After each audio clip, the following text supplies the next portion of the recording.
حضرت محدث ابن جوزی نے لکھا ہے کہ حضرت حبیب اجمی ایک بزرگ تھے، ان کے پاس ایک شخص اکثر آتا تھا، بڑا مالدار تھا، ایک ہی بیٹی تھی، وہ بھی ٹانگوں سے معذور تھی۔ آپ اکثر اس کو کہتے کہ تو توبہ کر، اللہ کی بارگاہ میں رجوع کر۔ ایک وقت ایسا آتا ہے کہ پھر انسان کا جب کوئی اپنا نہیں رہتا پھر اسے مصلی یاد آتا ہے، لیکن اگر مصلی کی عادت بچپن سے پڑ جائے نا تو پھر ذرا آسان ہوتا ہے اللہ سے دل لگانا۔ وہ اکثر آپ اس کو کہتے کہ ٹھیک ہو جائے، ایک ہی تو بیٹی ہے، وہ بھی بیچاری معذور ہے، تو کہاں دولت لے جائے گی۔ آج کرتا ہوں، ہم تاریخیں دیتے رہتے ہیں نا اللہ تعالیٰ کو معاذ اللہ کہ رمضان سے میں نے نیک ہو جانا ہے، عمرہ کر کے آؤں گا تو پھر میں پکا نمازی ہوں۔ خدا کے بندو، کس نے تجھے بتایا کہ رمضان تک تو زندہ رہے گا؟ کس نے خبر کی کہ عمرہ کرنے تک تو بچے گا؟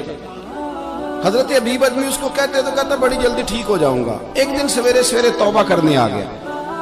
آپ نے فرمایا کیا ہوا؟ تو کہنے لگا حضرت جی کل ایک 15 سال کا نوجوان ملا ہے اور مجھے توبہ کرا گیا۔ مزہ ہی اس عمر میں اللہ اللہ کرنے کا۔ نبی کریم سے محبت بھی کرنی ہو تو یہی عمر ہے۔ عشق لگا سی کھیڈاں کھیڈ دی نوں تے پھر مینوں کھیڈاں بھول بھول گئیاں، کجل پایا سی میں یار دے ویکھنے نوں، پھر او دی یاد وچ روندیاں ہی ڈل گئیاں۔ حیدر شاہ اس گلی کدے نہ رولدی پر ہن تے رول گئیاں۔ جن لوگوں نے ابو جہل کو قتل کیا تھا ان کی عمر میں 15 سال تھی۔ ہم تو بڑے ہی نہیں نہ ہوتے ساری زندگی، نہ ہمیں کو بڑا ہونے دیتا ہے، ہم بڑے ہی نہیں ہوتے، یہی تو عمر ہے کچھ کر گزرنے کی۔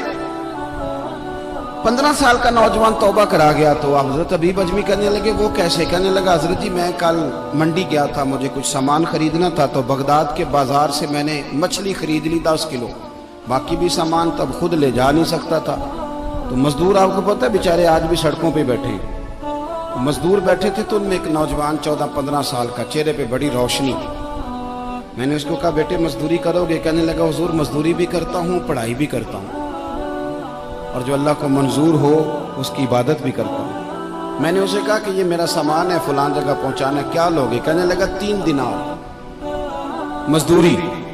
سودا طے ہو گیا، اس نے سامان اٹھا لیا۔ کہتے ہیں رستے میں ظہر کا وقت ہو گیا، کہنے لگا چچا اگر اجازت دو تو نماز پڑھ لوں۔ 15 سال کا جب کہتے میں رکھ کے نا وہاں سامان تو پھٹے پہ بیٹھ گیا، نماز پڑھنے چلا گیا۔ باقی لوگ دیر سے آئے، وہ بچہ جلدی آ گیا۔ میں نے کہا بیٹے آپ جلدی آ گئے؟ کہنے لگے نفل چھوڑ دیے، اب یہی نہ سمجھ لیں کہ کام چور ہے، میں بعد میں پڑھ لوں گا۔ کہتے ہیں وہ دوپہر کا وقت، رمضان بھی نہیں تھا، میں اس بچے کو نوجوان کو گھر لے گیا اور میں نے اپنی بیوی سے کہا کہ بڑا نیک ہے، نمازی ہے، اور راستے میں یہ بھی ہوا ہے کہ میں نے اسے ایک دفعہ کہا ہے کہ یہ مجھے تھوڑی دیر کے لیے دے دو، گرمی بڑی ہے، تمہیں پسینہ آ رہا ہے، میں اٹھا لیتا ہوں۔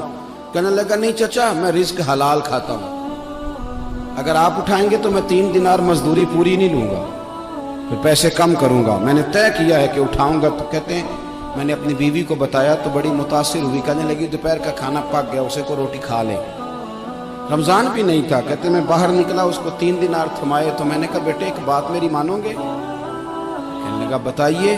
میں نے کہا کھانا پکائے کھا لو۔ کہنے لگا میں معافی چاہتا ہوں، میں نے روزہ رکھا ہوا۔ حضور نے حکم دیا، حکم نبی کریم نے حکم دیا، بخاری مسلم کی حدیث ہے، فرمایا نوجوانوں اگر تمہارے پاس طاقت ہے تو نکاح کر لو ورنہ روزے رکھو۔ حکم دیا، یا نکاح اور یا روزے، یہ سرکار کا حکم ہے۔ بھائی نفلی روزہ نفس کی قوتوں کو کچلتا ہے، انسان میں نورانیت اور روحانیت لاتا ہے۔ کہتے وہ کہنے لگا میں نے روزہ رکھا ہے، میں اور متاثر ہو گیا۔ میں نے کہا اب کیا کرو گے؟ کہیں اور جانا ہے؟ کہنے لگا نہیں، میں جس دن 3 دینار کما لیتا ہوں پھر میں مزید لالچ نہیں کرتا، باقی وقت یا قرآن مجید پڑھتا رہتا ہوں یا نبی پاک پہ درود شریف پڑھتا رہتا ہوں۔ اب بتائیں تو میں نے کہا کہ افطار میرے ساتھ کر لو۔ کہتے ہیں میں اسے مسجد چھوڑ آیا اور خود میں لوٹ آیا۔ افطار کے بعد میں اسے لایا، کھانا کھلایا، عشاء پڑھی۔ اس کا گھر دور تھا، میں نے ڈرائنگ روم کھول دیا، بیٹھک کھول دی، وہیں وہ سو گیا۔ میری 20 سال کی معذور بچی کبھی چل نہیں سکتی تھی، کوئی طبیب کوئی حکیم میں نے چھوڑا نہیں تھا اس کو دکھایا نہ ہو۔ ایک ہی بیٹی، وہ بھی معذور پیدائشی۔ اس کے کمرے میں گئے، میاں بیوی اسے کھانا کھلا اور بتایا بیٹے ایک نوجوان ہے، بڑا نیک ہے، ہمارے گھر میں آج بڑا پرہیزگار۔